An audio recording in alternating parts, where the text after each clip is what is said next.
Hello welcome back to Emi Malabar. ഇന്ന് ഒരു evening snack റെസിപ്പിയാണ് ചെയ്തെടുക്കുന്നത്. വീട്ടിലുള്ള ചേരുവകൾ മാത്രം മതിയാകും.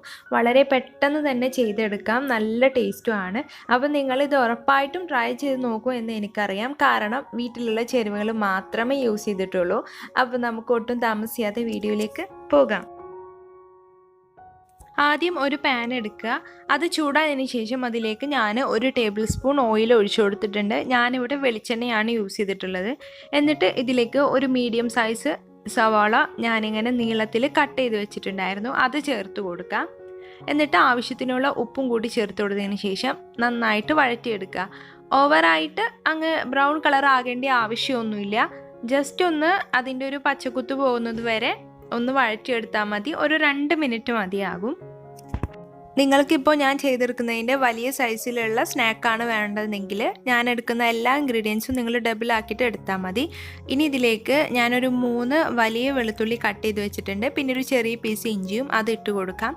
പിന്നെ ഒരു പച്ചമുളക് കട്ട് ചെയ്ത് വെച്ചിട്ടുണ്ട്. അതും കൂടി ചേർത്ത് കൊടുത്തതിന് ശേഷം നന്നായിട്ട് മിക്സ് ചെയ്തെടുക്കുക. സവാളയും വെളുത്തുള്ളിയും ഇഞ്ചിയൊക്കെ നന്നായിട്ട് കുക്കായി വന്നിട്ടുണ്ട്. ഇനി ഇതിലേക്ക് ഒരു ചെറിയ തക്കാളി കട്ട് ചെയ്ത് വെച്ചത് ചേർത്ത് കൊടുക്കാം. എന്നിട്ട് വീണ്ടും നന്നായിട്ട് വഴറ്റിയെടുക്കുക. തക്കാളിയൊക്കെ നന്നായിട്ട് വെന്ത് കുഴയുന്നത് വരെ നമ്മൾ ഇതിലിട്ടിട്ട് വഴറ്റിയെടുക്കണം.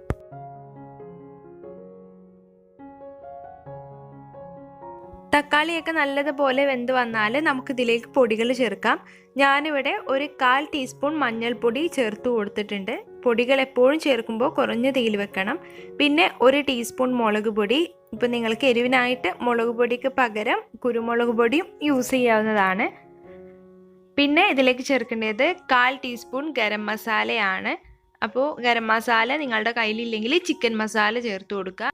ഇനി പൊടികളുടെയൊക്കെ പച്ചക്കുത്ത് പോകുന്നത് വരെ ഈ പാനിലിട്ടിട്ട് നമുക്കൊന്ന് വറുത്തെടുക്കണം. കുറഞ്ഞ തീയിൽ വെക്കാൻ മറന്നു പോകരുത്. മസാല ഇവിടെ നല്ലതുപോലെ റെഡി ആയിട്ടുണ്ട്. ഇനി നമുക്ക് ഇതൊരു സൈഡിലേക്ക് മാറ്റി വെക്കാം. എന്നിട്ട് വേറൊരു ബൗൾ എടുക്കാം. ആ ബൗളിലേക്ക് നമുക്ക് 2 മുട്ട പൊട്ടിച്ച് ഒഴിക്കണം. എന്നിട്ട് നമുക്ക് ഒരു സ്പൂൺ വെച്ചിട്ട് അത് ജസ്റ്റ് ഒന്ന് ബീറ്റ് ചെയ്തെടുക്കാം. മുട്ട ഇവിടെ ബീറ്റ് ചെയ്തെടുത്തതിന് ശേഷം നമുക്കിതിലൊരു 1/4 കപ്പ് അളവിൽ ഗോതമ്പ് പൊടി ചേർക്കണം. ഞാനിവിടെ ഈ ഒരു കപ്പിൻ്റെ അളവിലാണ് പൊടി എടുത്തിട്ടുള്ളത്. ഈ ഒരു കപ്പ് വേണമെന്ന് യാതൊരു നിർബന്ധവുമില്ല. പിന്നെ നിങ്ങൾക്ക് ഈ ഗോതമ്പ് പൊടിക്ക് പകരം നിങ്ങൾക്ക് മൈദയും യൂസ് ചെയ്യാം. പിന്നെ മൈദയും പ്ലസ് ഗോതമ്പ് പൊടി രണ്ടും മിക്സ് ചെയ്തിട്ട് യൂസ് ചെയ്താലും കുഴപ്പമില്ല. അത് നിങ്ങളുടെ ഇഷ്ടം പോലെ നിങ്ങൾക്ക് ചെയ്തെടുക്കാം. ഗോതമ്പ് പൊടി വെച്ച് ചെയ്താലും നല്ല ടേസ്റ്റി തന്നെയാണ് കിട്ടുക. പിന്നെ ഒന്നുകൂടെ ഹെൽത്തി ഗോതമ്പ് പൊടിയാണ്. അപ്പോൾ അതുകൊണ്ടാണ് ഗോതമ്പ് പൊടി യൂസ് ചെയ്തിട്ട് ചെയ്തെടുത്തത്. ഇനി ആദ്യം നമുക്ക് മുട്ടയും ഗോതമ്പ് പൊടിയും കൂടി നന്നായിട്ടൊന്ന് മിക്സ് ചെയ്തെടുക്കണം. എന്നിട്ട് നമുക്ക് ഇതിലേക്ക് ഇതൊന്ന് ലൂസാക്കാൻ വേണ്ടിയിട്ട് ഞാൻ ഇതിലേക്ക് പാലാണ് ചേർക്കുന്നത്. 1/4 കപ്പ് അളവിൽ തന്നെ പാലെടുത്തിട്ടുണ്ട്.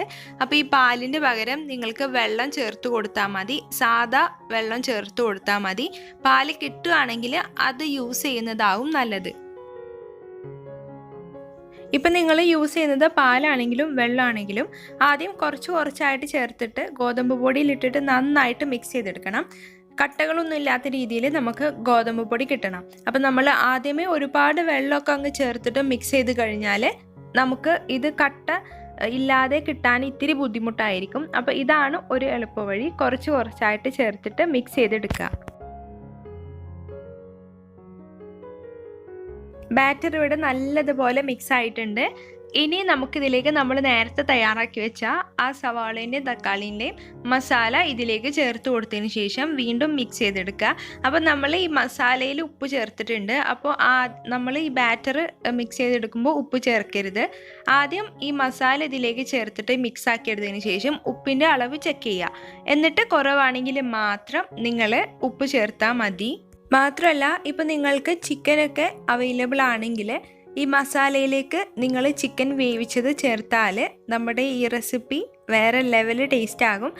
ചിക്കൻ ഉണ്ടെങ്കിൽ മാത്രം, ഇല്ലെങ്കിൽ യാതൊരു കുഴപ്പമില്ല. നല്ല ടേസ്റ്റാണ് ഇത് കഴിക്കാനായിട്ട്. മസാല മിക്സ് ചെയ്തതിന് ശേഷം ഉപ്പിൻ്റെ അളവ് ഒരല്പം കുറവാണ്, അപ്പോൾ ഒരല്പം കൂടി ഉപ്പ് ചേർത്ത് കൊടുത്തതിന് ശേഷം മിക്സ് ചെയ്യുക. പിന്നെ നിങ്ങൾ ഇതിൽ ചെക്ക് ചെയ്യുമ്പോൾ എരിവ് കുറവോ അല്ലെങ്കിൽ നിങ്ങൾക്ക് ഗരം മസാലേൻ്റെ ഫ്ലേവർ ഒന്നും കൂടെ വേണമെങ്കിൽ നിങ്ങൾക്ക് ഈ ടൈമിൽ ചേർത്ത് കൊടുക്കാവുന്നതാണ്. അപ്പോൾ ഞാൻ ഇതിലേക്ക് ഒരു 1/4 ടീസ്പൂൺ ഗരം മസാല കൂടി ചേർത്ത് കൊടുക്കുന്നുണ്ട്. അപ്പോൾ നിങ്ങൾക്ക് എരിവ് കുറവാണ് തോന്നുന്നതെങ്കിൽ എരിവും നിങ്ങൾക്ക് ഇതിലേക്ക് ചേർക്കാവുന്നതാണ്. ബാറ്റർ ഇവിടെ റെഡി ആയിട്ടുണ്ട്. ഇനി നമുക്ക് ഒരു പാൻ എടുക്കുക. ആ പാനിലേക്ക് ആവശ്യത്തിനുള്ള ഓയിൽ ഒന്ന് സ്പ്രെഡ് ചെയ്ത് കൊടുക്കുക.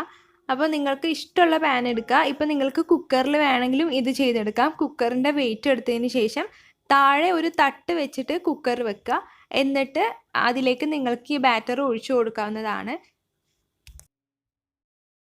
ഇനി ഇതിലേക്ക് നമ്മൾ നേരത്തെ തയ്യാറാക്കി വെച്ച ആ ബാറ്റർ ചേർത്ത് കൊടുത്തതിന് ശേഷം സ്പൂൺ വെച്ചിട്ട് ഒന്ന് ലെവൽ ചെയ്തെടുക്കുക. അപ്പോൾ നിങ്ങൾക്കൊരു കേക്ക് രൂപത്തിൽ വേണമെങ്കിൽ ഒരു കുഴിയുള്ള പാത്രമൊക്കെ എടുക്കുകയാണെങ്കിൽ നല്ല കേക്ക് രൂപത്തിൽ നിങ്ങൾക്കിത് കിട്ടും. ഇനിയിപ്പോൾ നിങ്ങൾക്ക് ഞാനിപ്പോൾ തയ്യാറാക്കുന്ന പോലെ തിന്നായിട്ടുള്ള ഒരു അപ്പമാണ് വേണ്ടെങ്കിൽ ഇതുപോലെ പരന്ന ഒരു ഫ്രൈ പാൻ എടുത്താൽ നിങ്ങൾക്ക് അധികം കട്ടിയില്ലാത്ത നല്ലൊരു അപ്പമായിട്ട് കിട്ടും. ഇനി ഇത് സ്പൂൺ വെച്ചിട്ടൊന്ന് ലെവൽ ചെയ്തെടുക്കുക. നമ്മുടെ ബാറ്റർ നല്ല തിക്കായതുകൊണ്ട് അത് ഓട്ടോമാറ്റിക്കായിട്ട് അങ്ങനെ സ്പ്രെഡായി പോകില്ല. അപ്പോൾ നമ്മൾ സ്പൂൺ വെച്ചിട്ടൊന്ന് സ്പ്രെഡ് ചെയ്ത് കൊടുക്കുക. ഇനി ഒരു ഡെക്കറേഷനായിട്ട് ഞാനിതിൻ്റെ മുകളിലേക്ക് ക്യാരറ്റ് കട്ട് ചെയ്തതും പിന്നെ തക്കാളിയും പിന്നെ നമ്മുടെ ഉണക്കമുളക് ചതച്ചത് കൂടി ഇട്ട് കൊടുക്കുന്നുണ്ട്. ഇങ്ങനെ ചെയ്യണമെന്ന് നിർബന്ധമില്ല, ഒരു കാണാനുള്ളൊരു ഭംഗിക്ക് വേണ്ടിയിട്ടാണ് ഇങ്ങനെ ചെയ്തെടുക്കുന്നത്. സ്പ്രെഡ് ചെയ്ത് കൊടുത്തതിന് ശേഷം കവർ ചെയ്തിട്ട് നമുക്കൊരു 10 മിനിറ്റ് വളരെ കുറഞ്ഞ തീയിൽ വേവിച്ചെടുക്കാം. അപ്പോൾ ഇതാ 10 മിനിറ്റ് കഴിഞ്ഞിട്ടുണ്ട്. നമ്മുടെ സ്നാക്ക് നല്ലതുപോലെ വെന്ത് വന്നിട്ടുണ്ട്. ഇനി നമുക്ക് ഇത് ഒന്ന് തിരിച്ചിട്ട് കൊടുക്കണം. തിരിച്ചിട്ട് കൊടുത്തതിന് ശേഷം വളരെ കുറഞ്ഞ തീയിൽ മാക്സിമം ഒരു 2 മിനിറ്റ് വെച്ചാൽ മതി. നമ്മുടെ സ്പെഷ്യൽ സ്നാക്ക് ഇവിടെ റെഡി ആയിട്ടുണ്ട്. അപ്പോൾ ഇത്രയേ ഉള്ളൂ ഈ റെസിപ്പി ചെയ്തെടുക്കാനായിട്ട്. അപ്പോൾ നല്ല എളുപ്പമല്ലേ? അപ്പോൾ എല്ലാവരും ട്രൈ ചെയ്ത് നോക്കണം കേട്ടോ. അപ്പോൾ ഇത് നിങ്ങൾക്ക് കുക്കായിട്ടുണ്ടോ എന്ന് ഡൗട്ട് തോന്നുകയാണെങ്കിൽ ഇതുപോലുള്ളൊരു ടൂത്ത് പിക്ക് വെച്ചിട്ടൊന്ന് കുത്തി നോക്കിയാൽ മതി, നമ്മൾ കേക്കൊക്കെ ചെയ്തെടുക്കുന്നത് പോലെ. അപ്പോൾ എല്ലാവരും ഈ റെസിപ്പി ട്രൈ ചെയ്ത് നോക്കണം. ട്രൈ ചെയ്തിട്ട് ഫീഡ്ബാക്ക് അറിയിക്കുക. വീഡിയോ ഇഷ്ടമായ ലൈക്ക് ചെയ്യാനും ഷെയർ ചെയ്യാനും ചാനൽ ആദ്യമായിട്ട് കാണുന്നവരുണ്ടെങ്കിൽ സബ്സ്ക്രൈബ് ചെയ്യാനും മറക്കരുത്. താങ്ക്